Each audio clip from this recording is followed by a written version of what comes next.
The following program is brought to you by Johnny's Radiator Shop.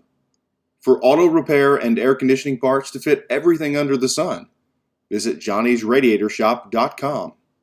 Well, Coach Hembree, glad to have you again for the Bow Show. Preseason's over. Our three non-conference games, we've completed those, so we're about to go into conference play this coming Friday night. But first, let's talk about our trip down to Louisiana. As far as we can tell, that's the first time that's ever been done for a Lumberjack program to go out of state and play Franklin Parish, which was there in Winsboro. Had a good crowd of Lumberjack fans there. We did.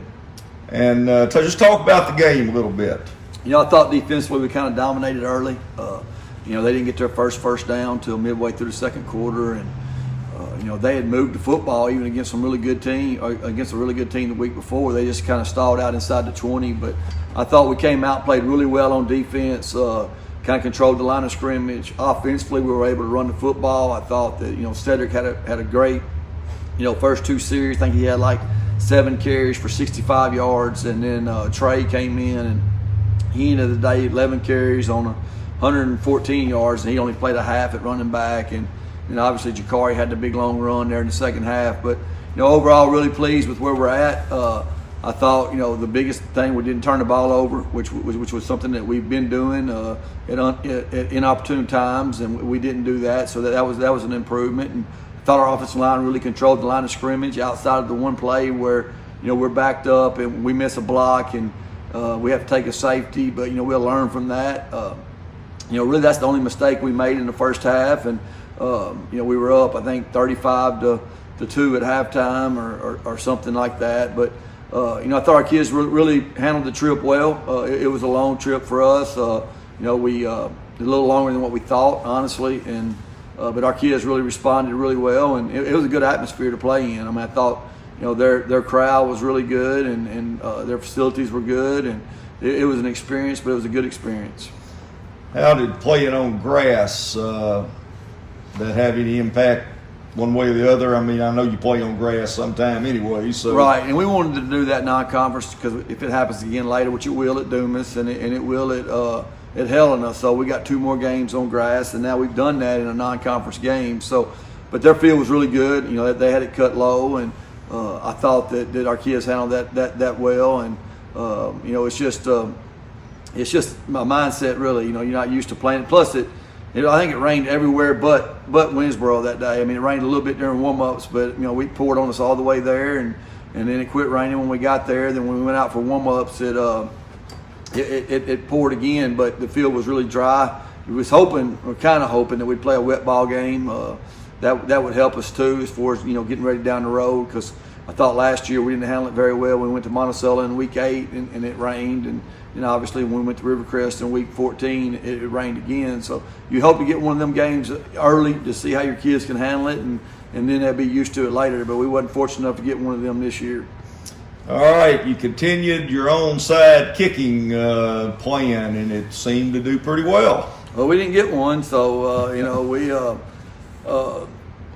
I don't know. It's just a tough deal. We did kick it deep once, and they got a really good return, and so we went back and did some rocket kicks. But we got 3 or 4 that we can do, and we're going to continue to work with that and see what we can do. But it's just a deal where we don't have the depth right now to run down the field with fresh guys.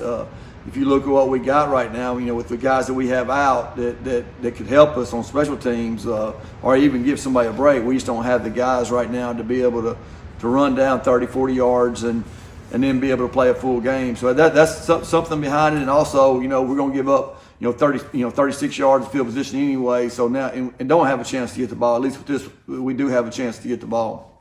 Okay. Well, overall, a good night, another good win for the Lumberjacks.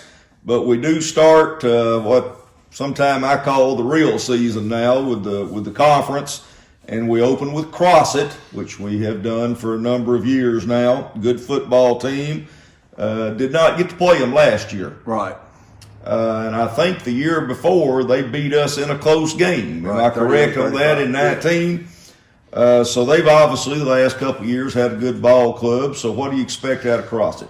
Well, it's the same group we played 2 years ago. I mean, it's exact. You look at it across the board. They had a really, really good sophomore class. Coach Nason, who's the head coach at Franklin Parish now, he moved a bunch of them guys up as ninth graders 4 years ago, and they came back as sophomores, and they made it to the semifinals. Got beat by Shiloh. Last year's juniors, they made it to the week before they played us. Rivercrest beat them in the Thanksgiving weekend, and then, this year they're all seniors. You got the quarterback, number 4, Tyreek. We've been chasing him ever since Pee Wee football. We'll be chasing him again Friday night.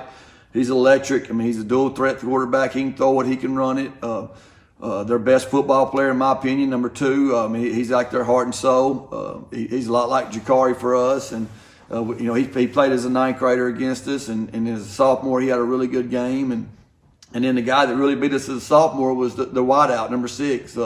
He caught 2 deep balls and 2 years ago that really put the game away, and then we played from behind the whole game, and they got skill guys everywhere. They're extremely fast. The wideout, I mean, he won the conference in the long jump. He won it in the high jump. He won it in triple jump, and they got some really good athletes. And up front, they got 3 starters back that started against us 3 years ago, and on defense, they're led by their linebacker, number 3.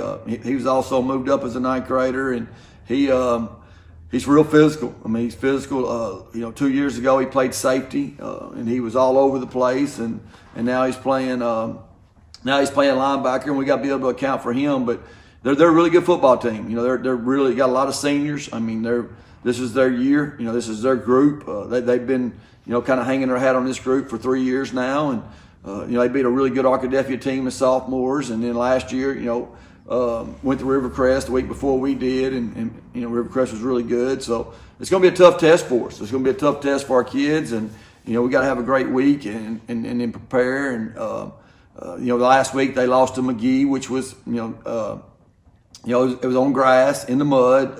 It rained hard in CrossFit last week, and that's something that they really don't like. They're going to love the turf Friday night. I mean, they're track. They love running. I mean, they're fast, and all of them can run. So it's going to be a huge test for our defense, and then offensively, we got to take care of the football and take advantage of our opportunities if we get them.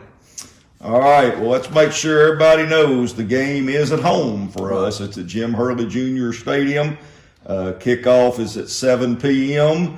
I can't stress enough, this is the start of the conference, and that's how we get our seeding in the playoffs and make our run for what we try to do every year. So we need a big vocal crowd there to support these kids. Yeah, and I think we will, and I think they will too. And it's you look back 2 years ago, and they had an unbelievable crowd over here, and now this group is seniors, and this is their group, like I said earlier, and so we got to be ready to play.